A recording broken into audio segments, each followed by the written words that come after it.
जळगाव महानगरपालिकेच्या मतदान प्रक्रियेला सुरुवात झाली असून मतदारांनी आपला मतदानाचा हक्क बजवायला सुरुवात केलेली आहे।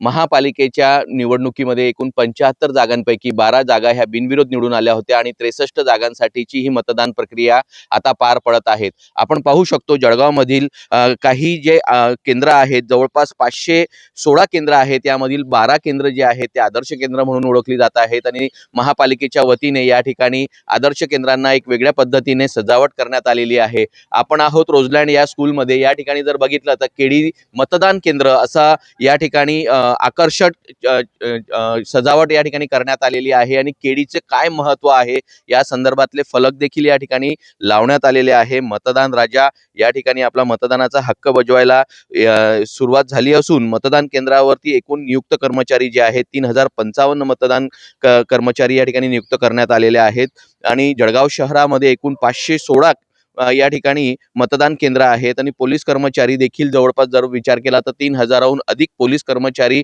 या ठिकाणी मतदान केंद्रावर तैनात करण्यात आलेले आहेत। एकूण मतदारांची जर संख्या जळगाव शहराची जर आपण विचार केली तर 4,38,523 इतके आहेत। यामध्ये पुरुष वर्ग जर विचार केला तर 2,25,000 पेक्षा अधिक, तर महिला 2,13,000हून अधिक या ठिकाणी मतदान आपला हक्क बजावणार आहेत। तर 1600 बॅलेट युनिट तर 800 कंट्रोल युनिट या ठिकाणी या पद्धतीने मतदानाचा हक्क बजावण्यात येणार आहेत। आपण जर विचार केला तर जळगावच्या केडीचा जो केडी जी पीक आहे हे आंतरराष्ट्रीय पातळीवरती त्या केडीची एक अनोखी ओळख आहे। त्याच केडीच्या घोडांपासून आणि झाडांपासून या ठिकाणी मतदान केंद्रावर सजावट करण्यात आलेली आहे। तेवढंच नाही तर रांगोळी देखील काढण्यात आलेली आहे।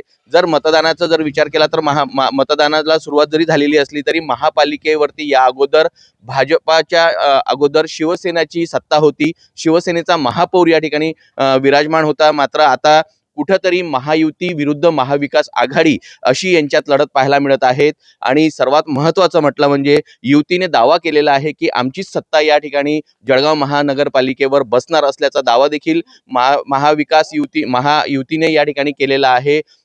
मंत्री गिरीश महाजन असतील, माजी मंत्री एकनाथ खडसे असतील, आमदार सुरेश भोळे असतील, त्याच पद्धतीने जर विचार केला तर मंत्री गुलाबराव पाटील असतील, तसेच माजी आमदार संतोष चौधरी असतील, यांची सर्वांची प्रतिष्ठा आता पणाला लागलेली आहे। महापालिकेवरती कोणाचा झेंडा फडकणार, मतदार राजा आपला मतदानाच्या माध्यमातून कोणाला मतदान करणार हे पाहणं तितकंच महत्त्वाचं ठरणार आहे। सुमित देशमुख, लोकशाही मराठी, जळगाव। लोकशाही मराठी, ऐका, पहा, जागरूक रहा।